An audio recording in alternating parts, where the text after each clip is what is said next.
This meeting is being recorded.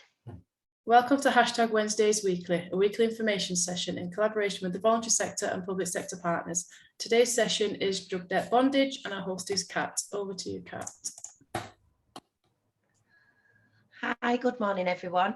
My name's Kat Metcalf. I'm the Modern Slavery Training Coordinator for Greater Manchester, employed by Greater Manchester Police.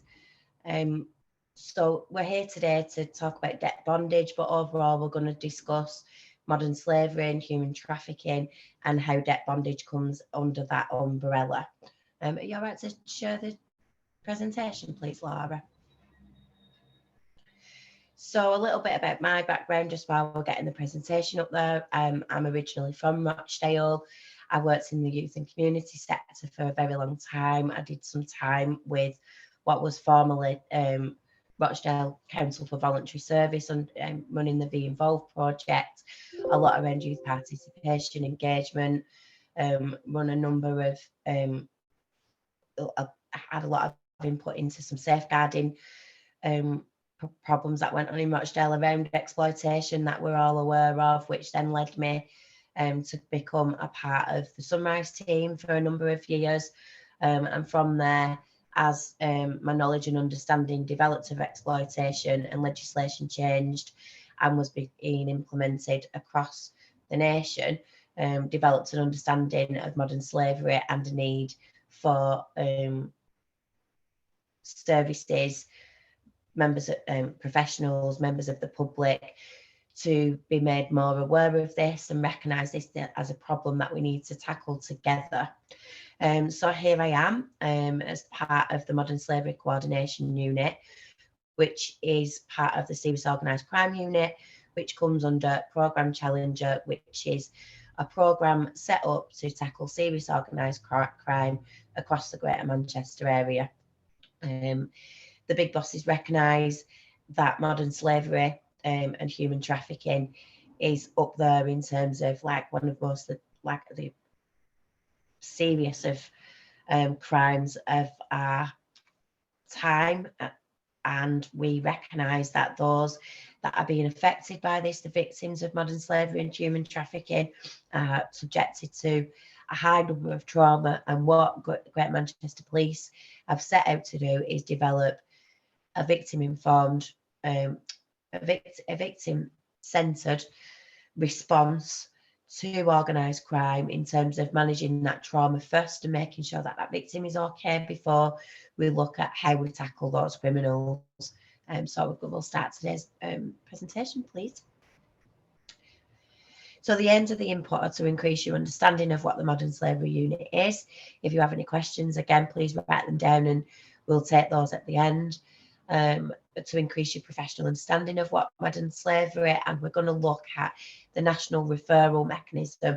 We're only going to touch base on that as part of the modern slavery legislation from 2015 and how a referral to the national referral mechanism can support victims in their recovery and also through their journey if they're going through the judicial system. There's a whole training package around that just by itself, which we can later look at in the future, perhaps, if it's something you're of interest. So the next is to encourage professionals to share intelligence, what we want to do. The aim of the game is to raise awareness about modern slavery across the board so that people in general feel more confident to share that intelligence and knowing that it's going to land in the right place at the right time, and it will be taken into account, and at some point that crime will then be dealt with alongside the protection for those affected and afflicted by this crime. And increase your personal confidence in going out there. I know that there's other people here that are responsible for delivering safeguarding training, so we hope that we'll build up those networks and we will be able to support you in developing and designing your own training in-house. Okay, next slide please, Laura. So who we are. So I've touched on this briefly. We are the Modern Slavery Coordination Unit. We are part Programme Challenger.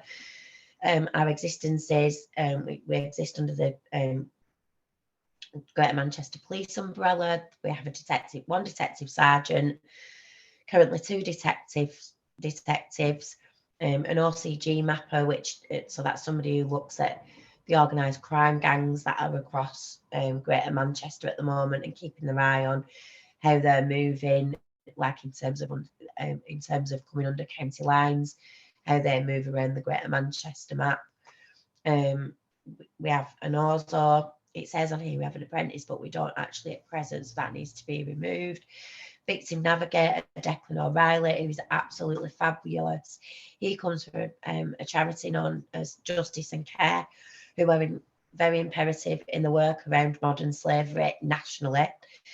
So Declan's role is, if a modern slavery crime comes into the unit, he would then go and do that work with, once the victims are identified and recognised, Declan would then take them under his wing and put them through, hopefully through the NRM process, should they consent, and look at putting a holistic package of care around that person that will enable them to recover, re-establish themselves again, advising them on the judicial system and where their part would be should that crime then be taken to court at a later date.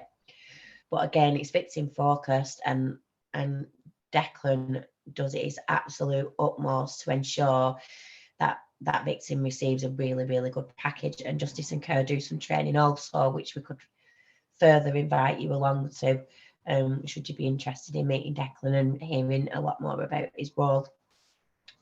So we're working with immigration, the local authority, the Manchester Combined Authority and the Fire and Rescue Service to ensure that we're providing an holistic package for victims, that we're disrupting these crimes effectively, and ensuring that the safety of the community is upheld and public confidence is reinstored. So here, this is my role. So it's to coordinate and train both tactical advisors, victim liaison officers. That's all underneath the Greater Manchester Police umbrella. At the moment, that is led by one of our detectives, Colin Ward, who has an outstanding range of experience in working in this sector, and his knowledge is second to none and extremely valuable. I'm very lucky to be working alongside him in training new police officers, tactical advisors and victim liaison officers in how to work with victims of exploitation and modern slavery. So my role mainly is to work with you guys as partner agencies to build up those relationships, to get out there, to come see your offices, see what's going on there operationally. If you've got any gaps, how can I help you? That generic raising awareness. If you need slides, let's not reinvent the wheel. If I haven't got them, I'm pretty confident there'll be another modern slavery coordinator somewhere who will. So I can get in touch with them and really sort of support partner agencies in building their resilience, understanding, knowledge and capacity to educate others around modern slavery and human trafficking. So we have a safety flat. It's a secret, can't tell you where that is. Obviously, it's a place of safety. For many years. So the unit was originally established back sort of like around 6-7 years ago.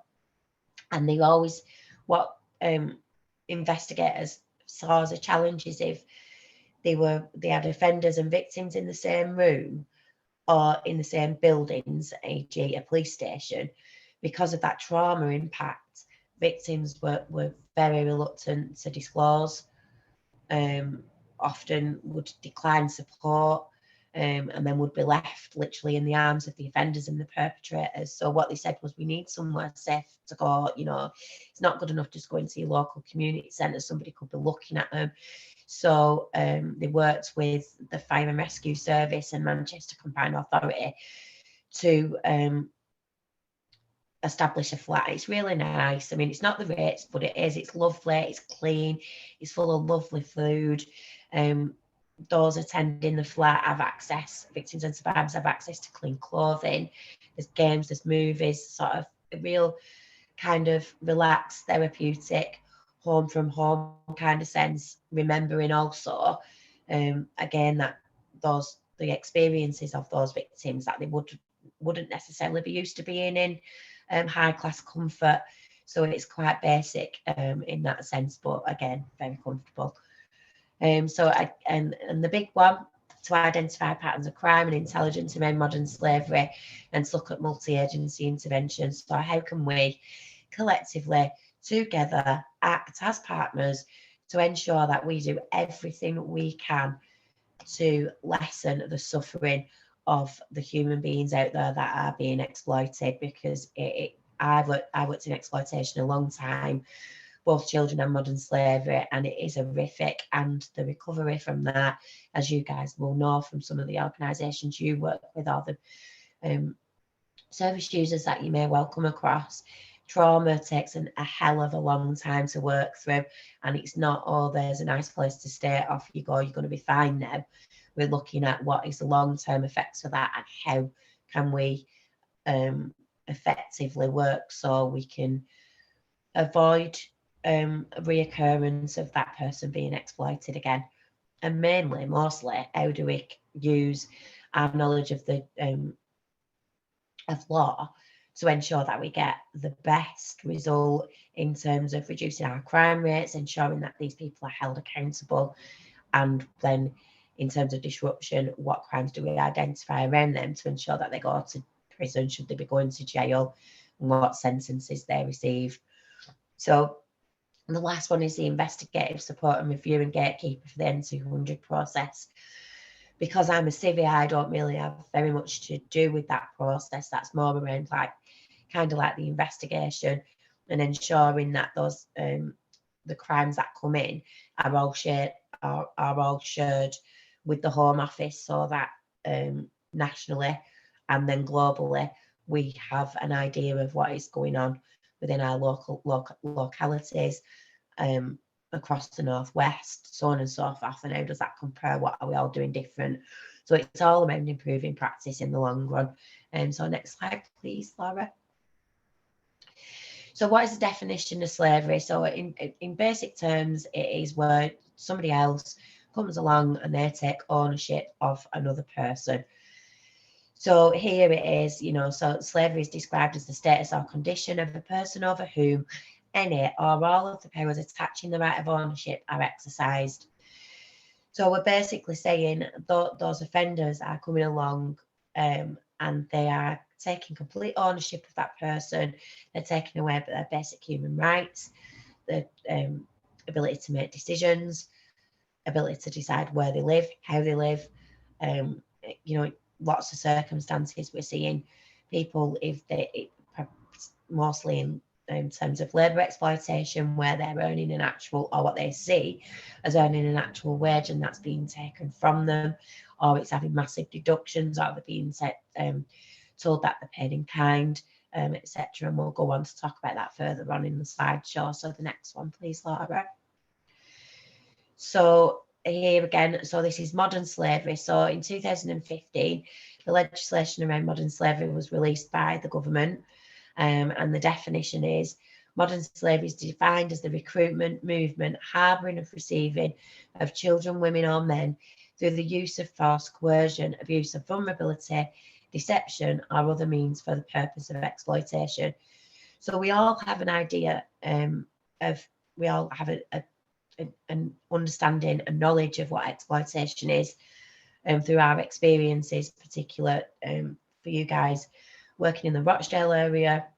We've had some very high profile cases go on happen within our community that we have learned from, that we've developed really effective strategies around, and potentially not only do we lead across Greater Manchester in our way of working with children and young people affected by exploitation, the Challenger team at Rochdale also are up there in terms of how they're responding to the adult victims that they are now coming across and are now recognised as victims of modern slavery, and how we use that legislation to protect them.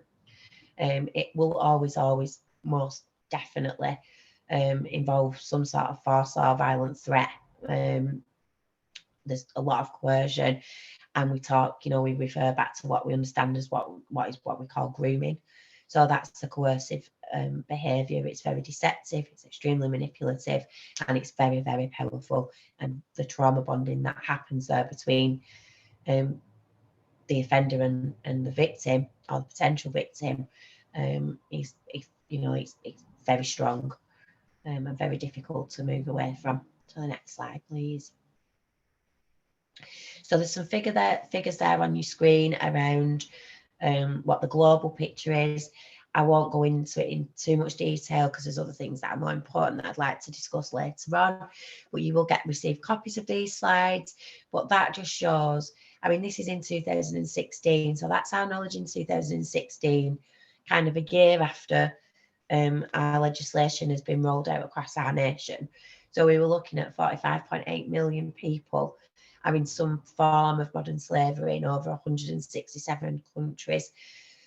So if you think now, if we've over the last 6 years been running education programs, etc., both locally, internationally, etc., how much those figures will have increased. I don't have any access to those figures at the moment, but would you like me to get, if you would like me to get you anything much more updated, I can kind of look and liaise with some of my colleagues around getting what those statistics actually are, and you will get a copy of these slides so you can work with these also within your own training packages. And so the next slide, please, Laura. So here it just demonstrates what the global impact is. We know that human trafficking, it's part of serious organised crime. It's one of the largest money-making criminal activities that we were aware of within our modern society. And it is a huge problem, and offenders are out there. We are looking, it's working they're working on an international level. It's definitely happening in your own communities. It can be happening to your next door neighbour, and you may well not be aware of it, and it could happen to any one of us. This form of abuse is as like any abuse. It's not discriminative. They will take anyone for whatever, if their sense of vulnerability. Your vulnerability could be even the fact that you're a high profile professional working in the right environment that allows them a gate to a different avenue and access to other victims. They are, as I mentioned before, extremely manipulative, deceitful individuals who will stop at nothing with no care for anybody. And that is across the board. So the next slide, please, Laura. So there's some national figures. So these are a little bit more recent. So we've got some figures there from 2019 showing that we'd had a 51% increase from the previous year before. So if we're looking at if we just say, hypothetically speaking, that in each year that increases by, say, around the 50% mark, we're looking at what we're looking at now, maybe kind of like around the 20,000 modern slavery offences potentially. Again, I can contact colleagues, and reach out and get some more up-to-date statistics, but at present I don't really have anything earlier than 2019. The Charity Unseen have recorded in 2021. That you can see there that some of their statistics are there. They took over 6,000 helpline calls. They recorded over 3,000 potential victims. There was 1,500 modern slavery cases recorded, and 5,000 referrals and signposts for victims. So that, I mean, you're looking there, aren't you? Really, what we're saying is there's 6,000 people reached out to a charity and said, I need some help around my current situation. So why those statistics will differ, and it doesn't say, that there was 6,000 potential victims recorded, that will be because whoever's come through on that call has not identified themselves as a potential victim to the call receiver. Why is not everyone referred? Obviously, we know that's around consent, but what we do know, or what we hope from that, what gives me hope, most definitely, is that 5,504 potential victims of modern slavery were referred on to alternative services who may well help support them it might be in completely different areas. It might be around the housing, it might be around the health, but they will have had something that will increase their resilience and build up, again, returning to kind of like that recovery through that trauma, that healing process, or that it just improves their general day-to-day safety away from those offenders. So next slide, please, Laura. Excuse me. So there's a video here. It's quite a long one, but this summarises kind of like there's a lot of work going on in and around the UK.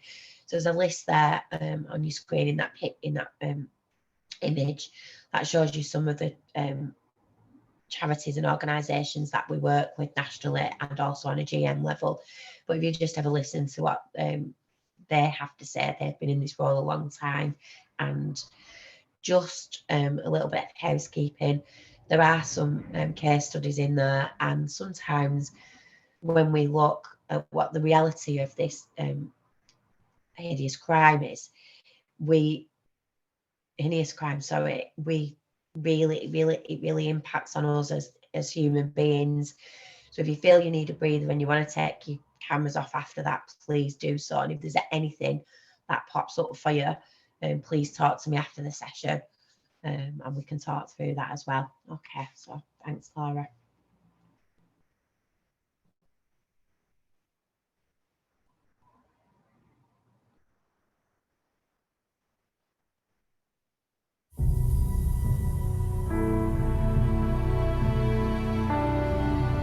The victims of Monslavery can be a variety of people, anybody who find themselves entrapped in a situation where they're abused or exploited. The majority of the cases have been people who've been trafficked from overseas across state borders into the UK, although there are a number of victims who are trafficked within the UK. Let's not forget the Oxford and Rochdale cases, which involved British homegrown girls being trafficked within the United Kingdom for sexual exploitation.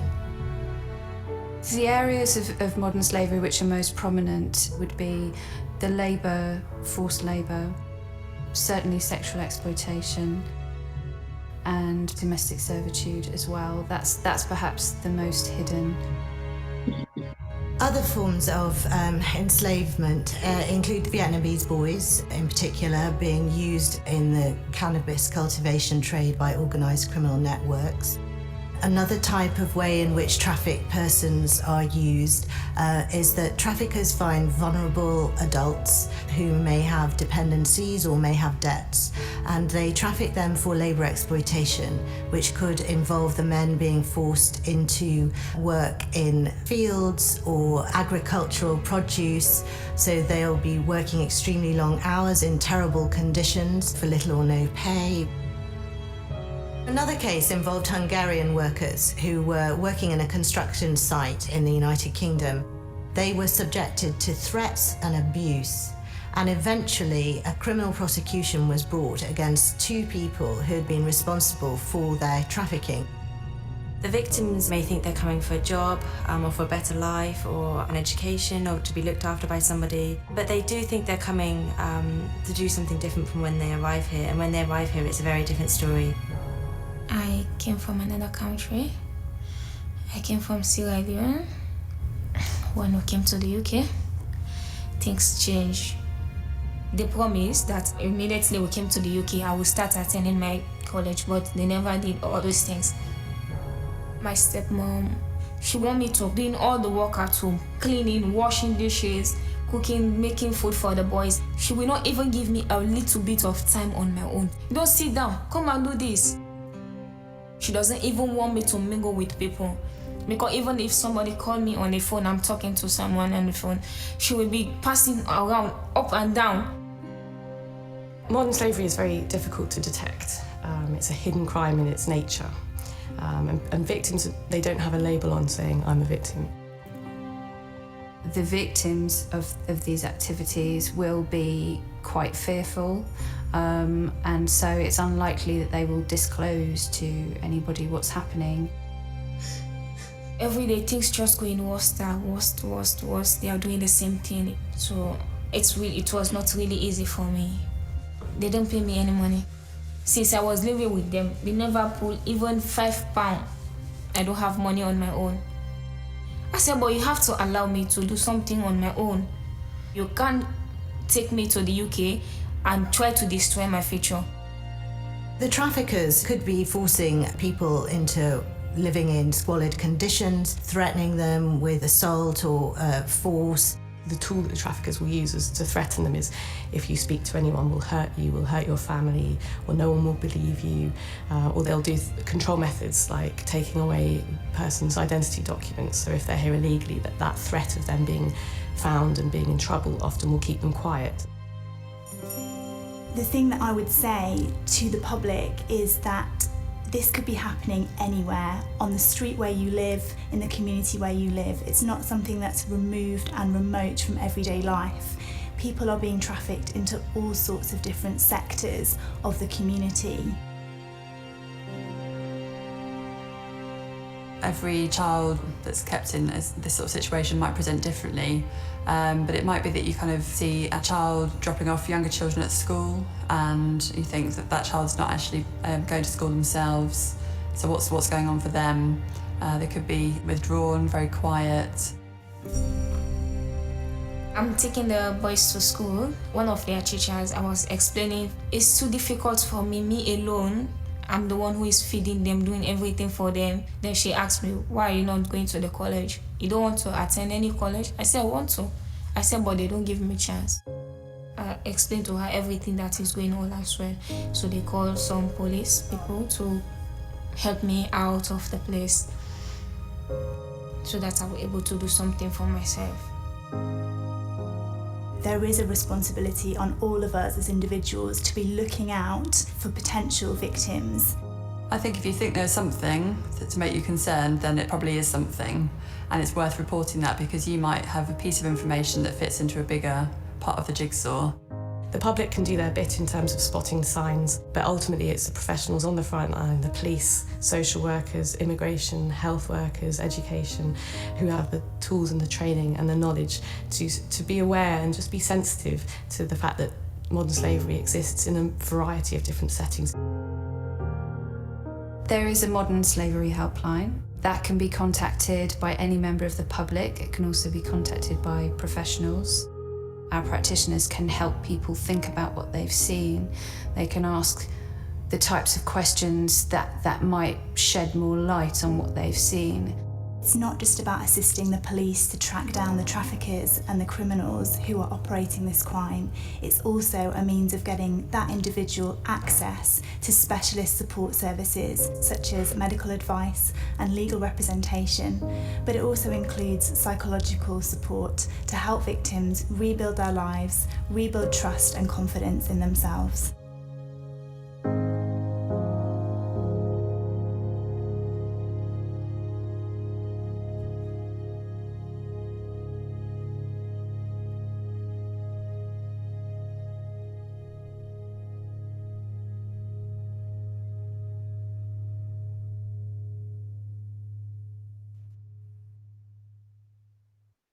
Okay, thank you, Laura. So some quite powerful messages within there, isn't there, of the holistic understanding, and it kind of summarises everything really, that video, what we're going to talk about today. I mean, you saw the only young girl who appears to have been a victim of domestic servitude, most, you know, and we'll talk about that we'll talk about that later on, because that's one of the typologies of modern slavery that we don't have a full understanding of right at this moment in time, and we're working really hard with partner agencies to increase our knowledge and understanding of how that works, because it slides under so many different umbrellas. You know, she was coming to stay with her stepmom, so that would have potentially been overlooked as familial abuse, not recognising that actually that she was entrapped in slavery. So it's very sad. So can we return back to the presentation? Has anyone got any questions on that they want to take a note of, and we'll come back to them after? Okay, so what defines modern slavery? So the legislation in 2015 covers a wide range of types of exploitation, which include sexual exploitation, which we as professionals probably have the most knowledge of that, and our understanding and our ability to respond to that is probably at its best, and we need to learn from our practices from that and apply them to obviously how we respond to the other different typologies. Forced labour, they talked about that in the video that's just been shown, and we touched on it earlier when we talked about people going to work, having the wages taken from them, and we'll talk about each of these again as the slides continue. Forced criminality, including county lines, a relatively new concept that's been around under OPTRACT and part of Programme Challenger for, I think, since around 2014. But criminal exploitation, certainly child criminal exploitation, has been at the forefront of our safeguarding minds now since kind of late 2018, 2019, where within our locality teams, we have developed complex safeguarding teams where we're responsive to complex safeguarding issues such as county lines and criminal child criminal exploitation. Domestic servitude, we saw there in that video, the young lady who was being a victim of domestic servitude.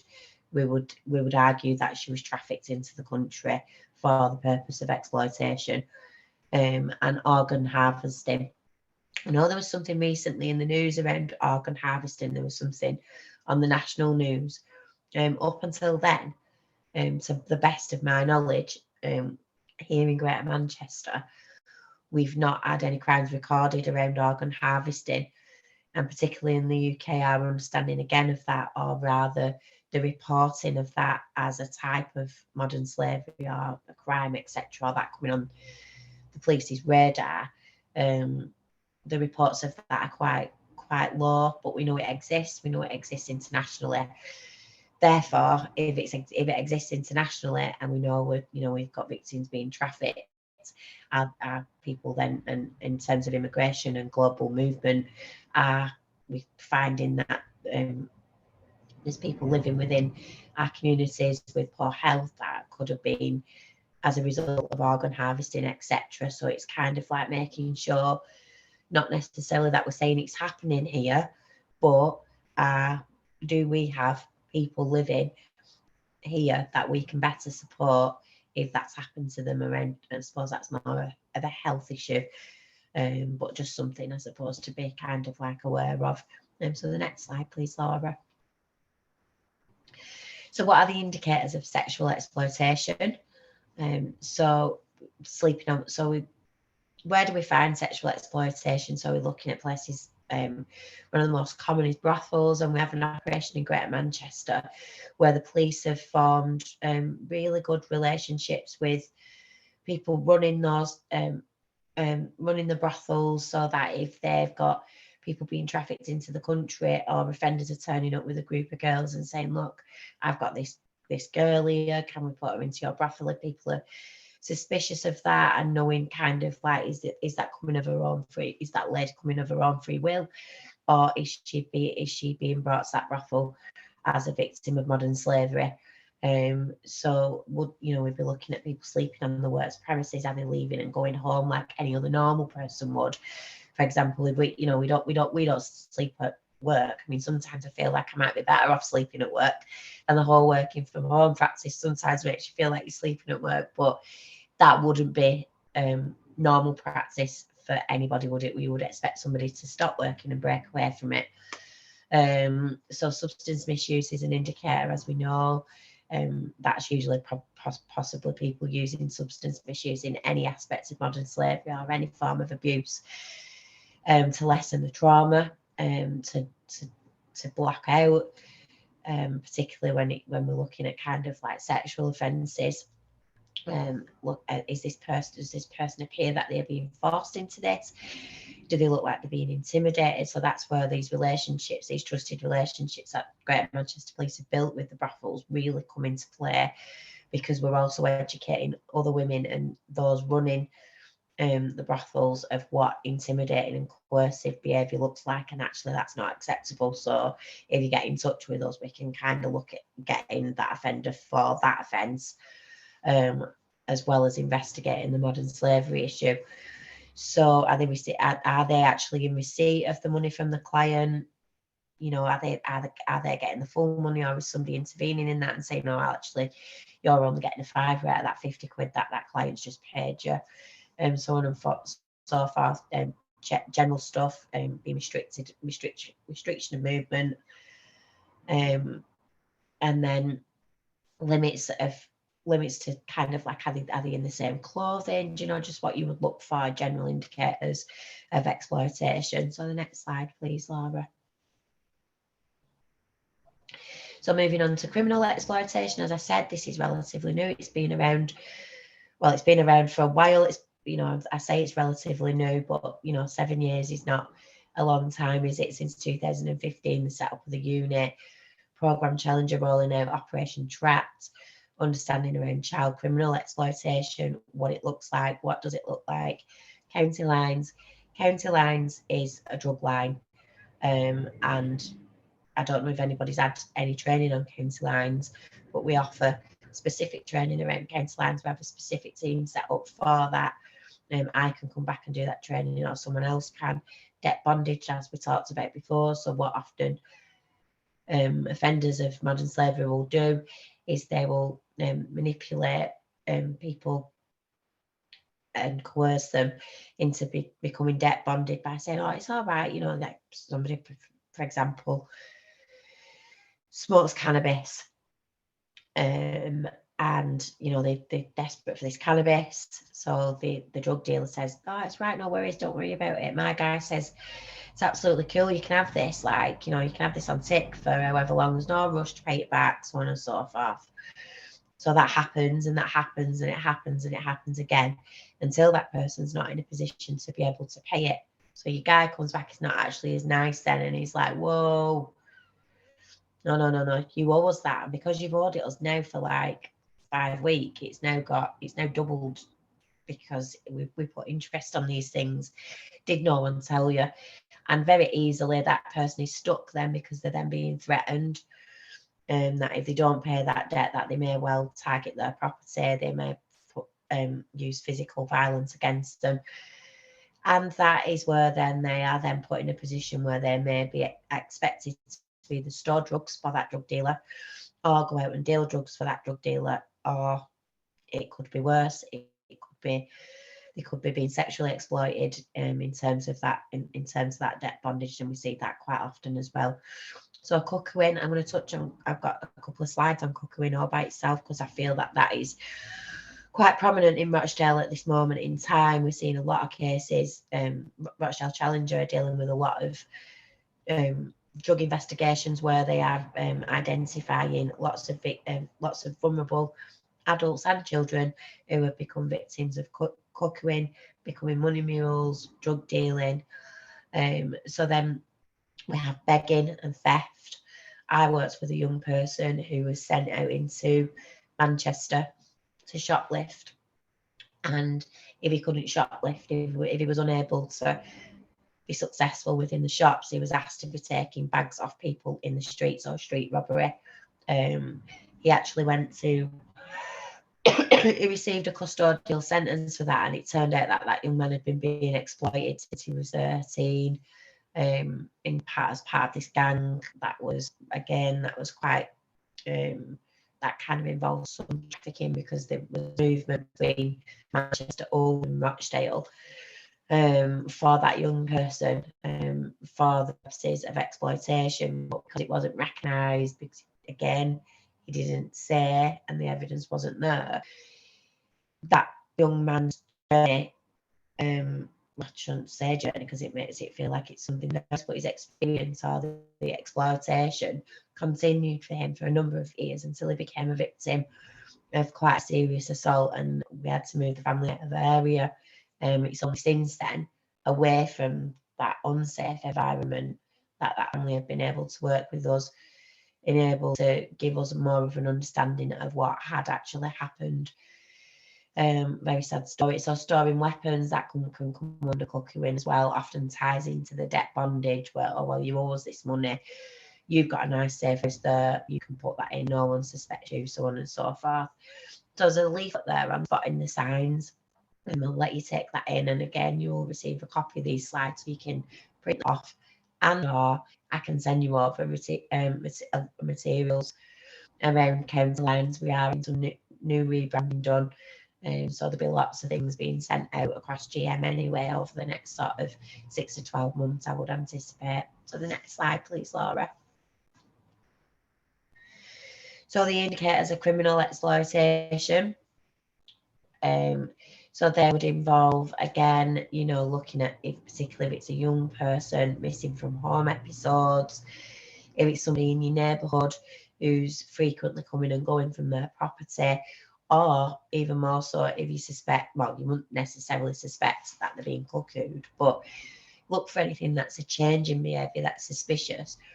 Is that neighbour or that client reluctant to move from their address? Do they want you? Do they not want you to? Are they disengaged? Were they previously well engaged? Excuse me, really sorry.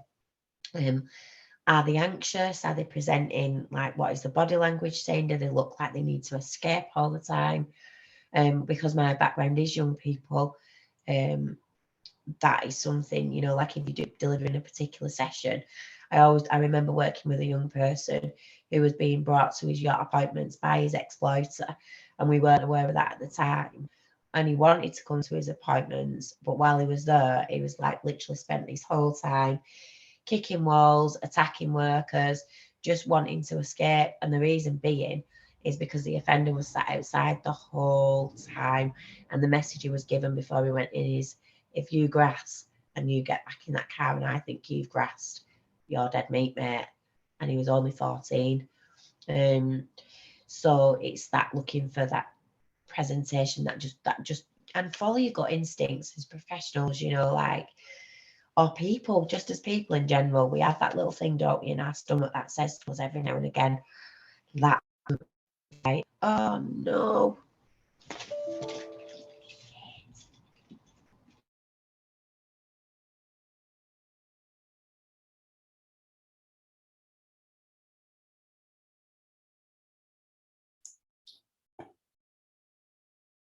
See you there. Okay. This meeting is being recorded. Hi. So can we move on to the next slide then, please, Laura? So we're going to look at what is cuckooing. So as I spoke about, as I was talking about, you know, it's something that's really quite prominent within the Rochdale area. We've seen quite a lot of investigations that have involved cuckooing. Also in Stockport, they have there's some 7-minute briefings that have been produced as a result of good practice, which I can also send out and share with you, should you want to use anything like that in the future. But this is particularly a piece of material that I find really demonstrates kind of what can happen, and what kind of like the process of for a victim / survivor of cuckooing can look like. So if we could just play this radio audio for us, Laura. Sarah's story again is quite powerful, so every time I listen to it I feel quite choked up. So if you do, then just take a minute for yourselves. I've never heard of it called cuckooing before, but I can understand why. Did you live alone or? No, I had my my son with me. Yeah, about 6 years ago. What did you just look at to work out? That's his date of birth, so I was going by when he was born. And there's his name and his date of birth tattooed, and his weight tattooed on your wrist. Yeah. It was going on before that, but it got worse after I had him. So how did it start? I might have phoned a dealer to go and meet him, and then they've said, oh, can we come and stay at yours because we've got nowhere to go for the day. And then because I then know I haven't got to pay for my stuff, they then will turn up and then you can't get rid of them. The ones I know of come from London. Well, they say London, but could be anywhere. And how many of them were there? I've had 1, 6, 3, it varies. Well, how many times has this happened? A lot of times. A lot of times. I can't even count how many times. And it's hard to resist, is it, because they give you drugs? Yeah, it's like they can sense that we're sick and we need it, and that's how they get us, because they know that, and then they know we'll be like, yeah, come round. And you've lost count of the number of times this Yeah, has happened? I really have. It's not even funny, but I have lost count. I've been drug busted loads of times. It's mad. And what's the longest that they've stayed? A couple of months. Did you try to get them out? Yeah, everything. I've gone from saying, my mum's coming round, you've got to go, social services are coming round, I'm going to phone the police, everything, and they just don't care. So while these people are in your house, what's going on? What are they doing? They'll take over one room, like, they'll start off in, I don't know, whatever room they go in, like mine was the living room, and they'll just sit there smoking their weed, ordering takeaways, constantly answering the phone, going in and out, serving people outside. If they can't be bothered to go outside, they'll get them to come to the front door. I used to say to them, like, I don't want no one coming to my flat. It's bad enough I've got yous lot in here. They don't care. So you ended up with drug users coming to your front door to be supplied? Yeah. And all this time, or for a large part of this time, you had a son living with you, is that right? How long was he living with you? Until he was 5, and he's now 9. So what sort of things would he have seen? He's seen the police constantly crashing through the front door. He's seen me in handcuffs. And he found it quite funny. He was running around the flat shouting the police talking on their radios. He's seen knives, he's seen drugs. I can remember getting drug busted by the police once. Nothing was found, but when they went in my son's bedroom, they found knives underneath his mattress, knives underneath the sofa in the living room. Another time, I think I was in my kitchen. My son was in the living room playing on his Xbox, and he's come running in crying because one of the boys had put his hand around my son's neck, and he was only like 2, 3, I think, and this boy was 18, 19. We was only play fighting. And This is an 18-year-old drug dealer? Yeah. With your 2-year-old son? Yeah. So what does all that mean for your son? That has damaged him now. Obviously damaged him then as well, but even though I was, I don't know how to say it, even though I had an argument with this person, and I wanted to obviously protect my son, but then because I'm saying they've got to get out, he then gets the drugs out, and then I'm sort of like in limbo. I know what to do as a mum, but as a drug addict, I took the drugs. And they stay? And then they stay, yeah.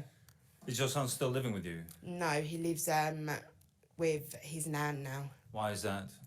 Because where I was constantly getting drug busted by the police, they'd come in and they'd say, like, you know, come on, Sarah, if this happens again, we're going to contact social services, we'll contact your housing officer. And because they kept saying it and never done it, I never believed that they'd do it.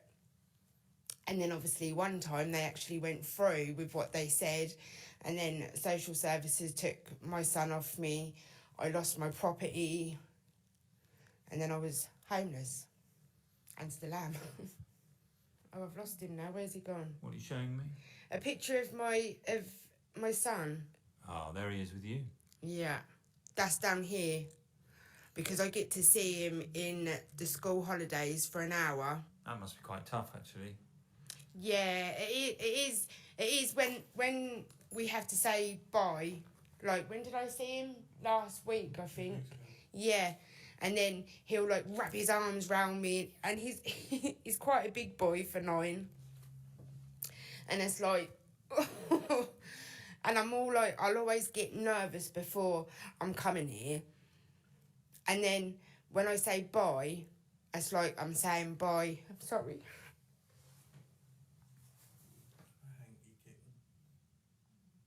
Do you want me to stop? No.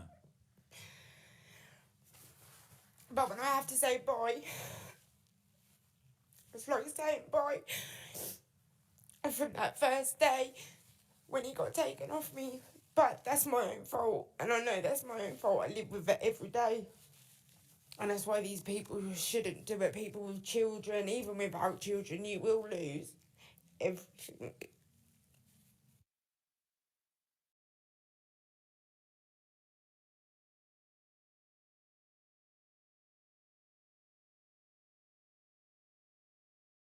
You're on mute, Kat.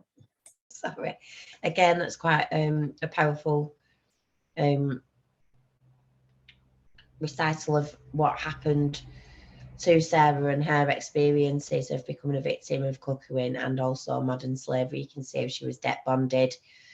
You can see how vulnerable she was because of her drug use. You can see that she was vulnerable because she was a single parent.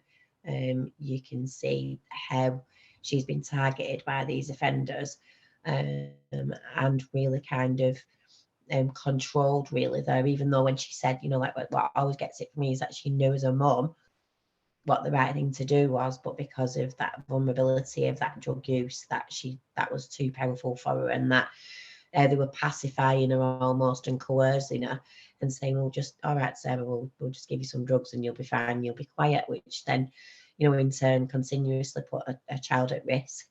I would like to think that police and children's social care would have a lot quicker response for that child and that family and that mother now, and that those referrals would have been put in and not used as a threat by whatever police constabulary were doing that at the time. I'd like to hope nationally we've moved on from kind of, well, if you don't do this, we're going to report you to social services. Actually, we're looking for referrals, aren't we, to build up that resilience, that supportive scaffolding, that holistic support package for Sarah that would have, you know, in hindsight, maybe deterred those offenders from keep going to that flat. Could we have moved her?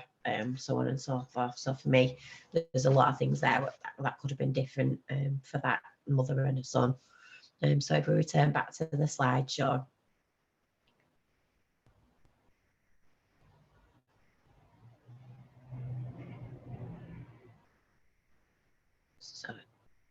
So here on the screen there is kind of spotting the signs, looking at unusual, you know, if you've got kind of like an adult there and they've got teenagers coming to and from the address as Sarah did initially, what is that about? Is that safe? You know, we wouldn't think that was safe anyway, would we? So it's a case of sharing that intelligence. Are there lots of vehicles attending there? Does it look like often what they will do is use one particular location for storing all the drugs, and then individual street dealers will attend that address, pick up what they need to for that evening, often just an amount that probably won't see them get arrested or a long-term custodial sentence. Again, they're very manipulative and deceitful individuals who use drug dealing that has its own business model, and cuckooing is part of that. Any antisocial behaviour, and is that person who you may deem as your neighbour or someone that you've had regular contact with and behaving differently, appearing anxious? Is there a change in their behaviour? I know that we had a case where a vulnerable individual who had some mental health issues and a learning disability on top of that did not leave his flat for 6 months because he was so frightened that his anxiety in its own right would manifest, and he would just tell maybe the local shopkeeper, this is how he described it, that he, you know, that these people were mistreating him within his flat. So it's really kind of isolation, real heavy isolation that these people experience. So the next slide, please. So domestic servitude. So we saw in the video at the beginning the young lady who was a victim of domestic servitude. She was brought here by who she built in terms of under the umbrella of a trusted relationship with a stepmom, who then treated her merely as a slave, as we, you know, as we understand it in terms of our original understanding of what slavery was back in kind of like the 19th century before it was abolished. That people come into your house and they are beaten, they're there to do kind of deal with your domestic issues. We have been working alongside an organisation, it's a Rochdale-based organisation called NESTAC, who I'm sure you will be aware of. We've conducted a piece of research with a group of survivors of domestic servitude who actually hadn't recognised themselves as victims of domestic servitude because they believed that they had they didn't recognise that they'd potentially been trafficked into the country, for one. They believed they'd come here under good arrangements, whether that be through marriage or whether that be through another familial relationship, some coming living with aunties, etc. And when they came here, how they described it with it when we've done like the workshops with them, was that they didn't know that it was wrong, but they definitely felt inside that they were being mistreated and something wasn't okay. Again, there's a whole package of training that we're developing around that as we develop our understanding. If you're interested, I can send out a link to the completed piece of research with NESTAC, which is called Hidden Voices. It is there on the Challenger website for you to be able to just go on and have a look at as in terms for resources for professionals, if you're interested in learning more about that. Also, there's other examples of domestic servitude that we can talk about as we move on to the next slide, please, Laura, to look at what those indicators are. So their employer, they can be being reported as a missing person. They talk about not eating with the rest of the family. This could be, you know, I feel like sometimes this is spotted quite early in educational establishments if they're of college age and people are going and saying, oh, I don't eat with my family. I know one of the ladies we work with reported that she had to eat actually physically eat her food off the floor with no cutlery, no plate, and that had boiled down to the temperature of somebody's the meal that she'd cooked, the temperature of that food not being okay, so they made her eat off the floor. It's absolutely inhumane behaviour and uncomprehendable on a lot of levels. So again, that's the food one, so giving only leftovers to eat. So I suppose you'd be looking for signs of malnutrition potentially. Never leaving the house alone, not attending doctor's appointments on their own. That's a big one for health professionals, is that person coming to their health appointments and they are constantly with either their spouse or another family member. Is somebody interpreting from them? Are they not being able to use their own voice? Would be a massive indicator. So employer accuses the person of theft or crime related to kind of like, you know, if they're trying to escape. So that, for an example of that, might be if that the victim then recognises and they want to go, the offender is then going to turn around, oh, well, if you do that, well, I'm going to tell them you did this, this, this, and this. So their fear or lack of knowledge and understanding of, particularly if they are non-British nationals, they may use immigration as a threat to them. Well, if you try and leave, I'm going to report you to immigration, and they'll send you straight back to your country of origin. Or another biggie that we see for females who have children, and if it's the spouse that's the offender, and they will say, well, I'll keep your children because you have no rights. You have no rights to remain in this country. So your children do, but you don't. and I have parental responsibility for those children, so I will keep them. And that is a real threat. So what we have identified is that often domestic servitude slides under the umbrella of honour-based abuse and domestic abuse. So it's often not seen as a form of modern slavery, but what we're trying to do now is educate services in order to look for that element of exploitation, or the act, the means and the purpose. And if you can evidence that, then we can look at legislation that would remove them from that would support removing them from that environment. So it's another thing for those victims, really, because we know that DA is complex, we know that honour-based abuse is complex. So, and this as a new thing is another complexity to add to that. But looking at flipping that on its side and looking at that from a positive perspective, what we will be saying is, well, actually, you've got more legislation here to use to protect that person. So let's utilise that. So moving on, please, Laura. So forced and compulsory labour. That's an opportunity for like labour exploitation to take place in any industry, really. We see a lot of it happens in the construction industry. You may see, and again, I can send you some links to an organisation called the Gang Leaders Authority, which they Gang Leader Abuse Authority, GLAAA. So they're a separate department that deals with just forced labour. So they look at, and that was set up after the Morecambe Bay Cockle disaster, where unfortunately people lost their lives, and we then recognised that people were being trafficked into the country, being paid absolute pittance, if anything, in order for somebody and working on a business model to benefit from that. So are there indicators of that? Are there workers receiving wage reductions? Are they getting holiday leave? So what we're doing there is working with the business sector to try and ensure that they're on recognising who the registered businesses are, that they're trained in understanding, and when they're particularly agencies who are seeking workers through that, are they safe? Are they living in a safe environment? Are they coming in? Are they being picked up in groups? What's their English like? Is that translation being received and accepted when they're being dropped off? Again, that malnutrition, or are they tired? Do they look like they're sleeping in poor conditions?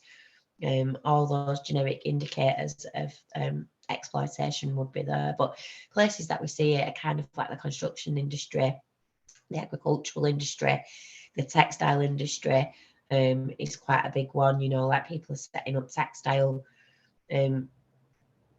businesses within their own homes, and women and men both working within those homes where there's machinery, etc. So it's terrible, poor conditions to produce, working to produce garments, for example, working like through the night, very long hours, no food.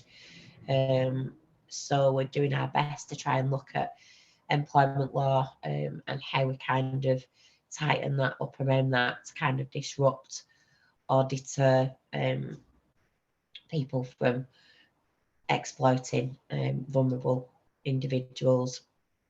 So next slide, please. So the indicators of forced labour, what are they?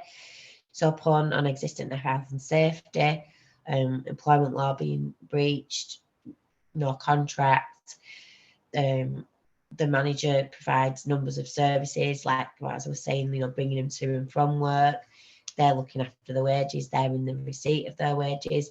Is their money then being paid into their own accounts, or is it being paid into a different account in their name? So there are kind of things that as like employers would be looking out for, really, to check whether vulnerability and whether modern slavery exists. The next slide, please. So generic indicators of modern slavery. So as we've gone through the presentation and we've talked about different things, we've talked about restriction of movement, lack of access to medical care, limited social or family contacts, that's a biggie. And we'll talk about domestic servitude, another thing that came up. with the people we work with when we produced the report, was that one lady was allowed to go and ring her parents back home once a week. So say, for example, she was given £5 on the first week, and then on the second week she was only given £4.50, and that went on and on and on until this poor woman would literally just hear her mother say hello at the end of the voice, and the call would end because there wouldn't be enough money on the card to continue that call. So it's really, really cruel, cutting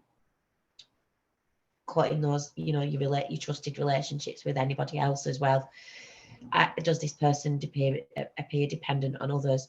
So, for example, if you're conducting an interview, or you're a doctor, or you're a worker within the community, does this person often refer to another person for reassurance?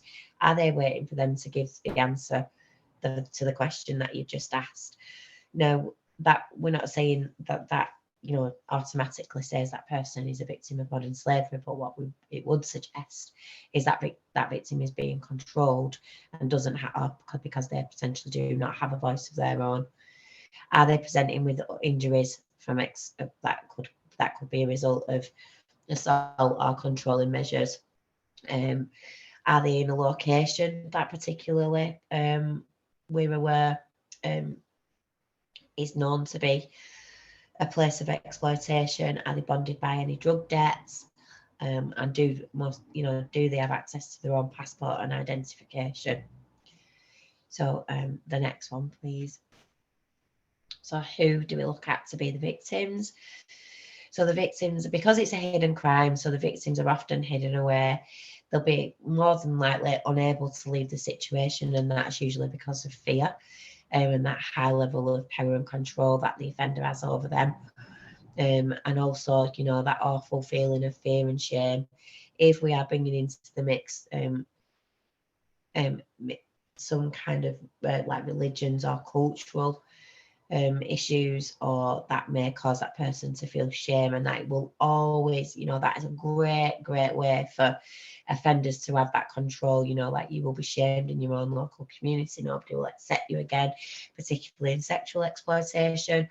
That real embarrassment, and that comes with that fear and shame. It comes with any form of abuse, as we are fully aware, and that trauma impact just leaves us feeling, as victims or potential survivors, that we have no other choice but to stay. Sometimes it's not that it's easier to stay, but it's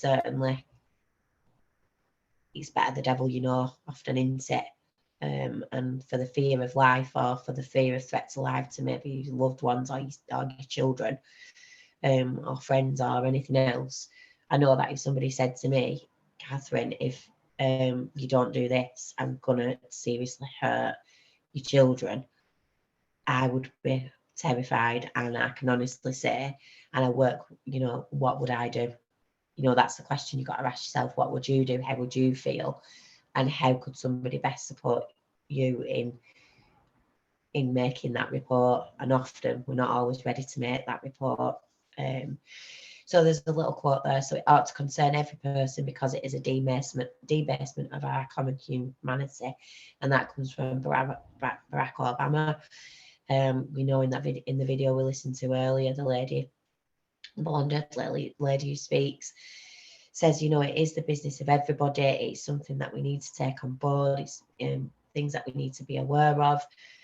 We must share the information that we hold in order for the right services to get involved and disrupt, again, this horrific crime that is just seems to be hidden away, but it's on our doorsteps on a day-to-day basis. And so the next slide, please. So who's at risk? So those that are vulnerable include those that have learning difficulties or mental health. They're within the social care system, particularly with young people. They're often going missing from home. They have a weak or absent social network, homelessness, substance misuse, debts, including drugs, but that could just be any sort of finances. I don't know if has anybody ever watched The Line of Duty? So that kind of gives examples really of there's a professional within there, and he's got himself into quite a lot of, well, he's in a financial difficult position, and he works within the police, and he's given, you know, this opportunity. Well, it's not an opportunity, but they target him and basically say, look, you know, we'll sort all your debts out if you do this for us. So he thinks, you know, it's only one thing, and obviously he don't want to do that because he's going to lose his job, and it's all that coercion, and then before he knows it, he's trapped within this world of organised crime, operating as a police officer. So we're not saying that exploitation and modern slavery only happens, or people only become a victim of that because they're poor or they live in treacherous circumstances, or, you know, actually it can happen to any single one of us. It can, you know, vulnerability can be grief. You know, when you lose someone, we're very weak, we're emotionally quite unstable. You know, can we be coerced and controlled and becoming in these deceitful people? They know what they're looking for, they know who they're seeking out. Language barriers, coming from a country or culture where buying and selling people is not prohibited. It does exist globally. It is acceptable in some localities across the world, but it certainly isn't acceptable in the UK. So trying to educate somebody who's a victim of that, and get them to understand that they identify that they are a victim, can be often quite a challenge for agencies working with them. And of course, that isolation is key. If you're looking at somebody who's being isolated, then why would that be? Particularly, we don't choose to be on our own quite often unless there's something wrong. So the next slide, please. So common locations: car washes, factories, restaurants, people being homeless. Within our care homes, this domestic servitude exists, and labour exploitation, people being paid poor wages, people being expected to stay at the care homes, doing double shifts, etc. Traveller sites, nail bars. I mean, you look at that and you take a look at that slide. A lot of those are all places we visit on a weekly basis, aren't they? We all take our cars to be washed. We all go to restaurants for something to eat, often as a treat or whatever. Nail bars, you know, we go and get our nails done. And those are places that you might not necessarily think, oh, hang on a minute, do you know, like, well, they're working, that looks all right. Is that actually okay? Look for those signs. Think about your stomach. What's your gut instinct saying to you when you're attending these? Does that person appear anxious? Do they look like they've slept? Do they look overworked? Do they look like they've received all the correct training that they're supposed to have done, and things like that. And then we'll move on in a moment to talk about how we can report and share information around that. The next slide, please. So the barriers, I'll quickly run through the barriers. So fear of lack of trust in authorities, the threats against the individuals or families, that's massive. That I've just spoken about how I would personally feel around that, and that fear and anxiety, psychological trauma bonding, unaware that they're a victim is often a barrier. Stockholm syndrome, believing that that person is actually a positive, trusted relationship. This guy's feeding me, he's giving me somewhere to live. Of course, he's a good person. I can't leave him. I'm very, very loyal to him. And again, I work with a male adult who just particularly every time we talked about it, he would say, but Miss Cat, he has been very kind to me. And this man had been exploiting him for the best part of 10 years. He'd not been kind to him at all. He was paying £3 an hour to work 14-hour shifts a day. He was storing massive amounts of cocaine in his property. And then he then went on to sexually exploit his 11-year-old daughter. So he wasn't being very kind to him.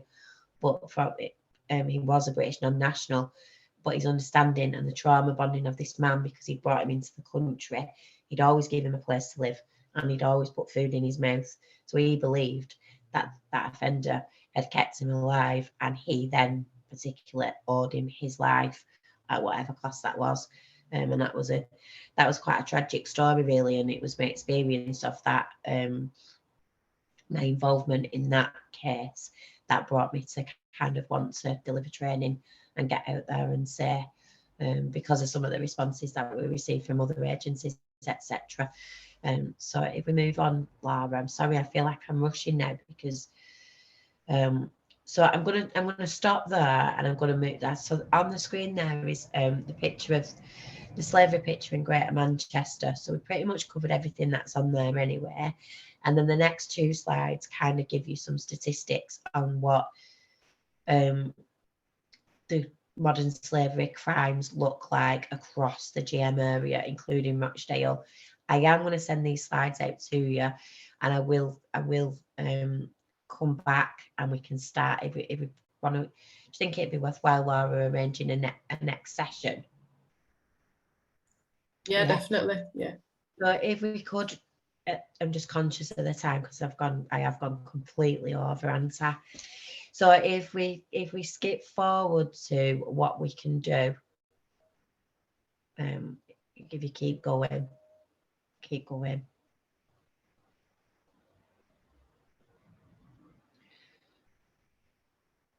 Next one. So okay, so what do we aim to do? So Greater Manchester Police, again, as I've spoke about throughout the presentation and particularly at the beginning, so we're looking to increase the number of investigations into modern slavery offences, which are victim focused, which must maximise the opportunities to identify and successfully prosecute. And if we can't prosecute, then we must disrupt. So what that means is, if there's a modern slavery offence identified and it means going to court puts that victim at risk because they've got to present or evidence needs to come from them, or we need a statement, etc. What at best Greater Manchester Police or other constabularies across the nation are looking at doing is disrupting what's going on there. So for example, if we know there's a victim of modern slavery who's being cuckooed, but they don't want to come forward and say that, but what is there is evidence that there's drug dealing. So then we'd be looking to what the intelligence is, who's been attending that address, etc. Looking at them, looking at what their activity is. So it builds up a bigger picture, so that then Greater Manchester Police would target that offender of modern slavery for drug offences and hopefully arrest them, get successful prosecution, and that then allows, because the likelihood is there won't just be one victim, there'll be several, gives them a break in order to kind of move on with their lives. So the next one. So obviously the primary objective is to safeguard and support victims at all costs. And so the victim engagement must be centred. We must maintain a victim-centred approach. We all have an understanding of what victim-centred approaches need to be.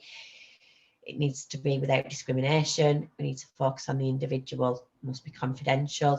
And we must provide them with autonomy and respect.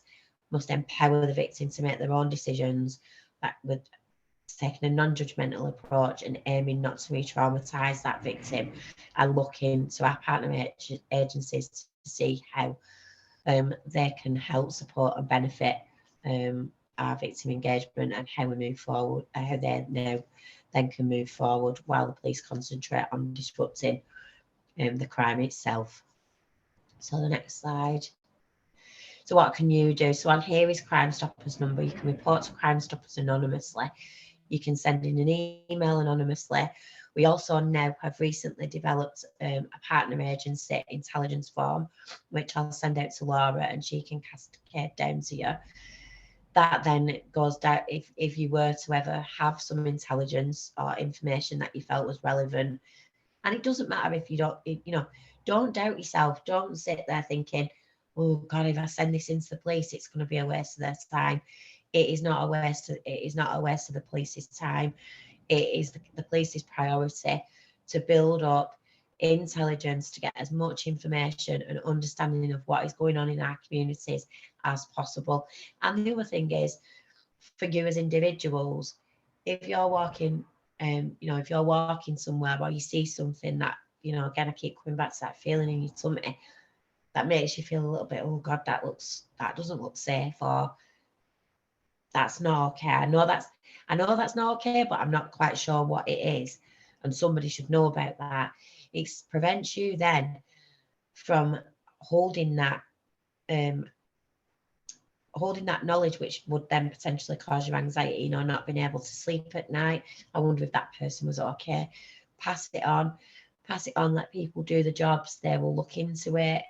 It might not be obviously this quick, perfect response that everybody expects, but believe me, behind the scenes, there is a lot of hard work being done by Greater Manchester Police in and around our understanding of serious organised crime, in particular modern slavery, and how we protect victims.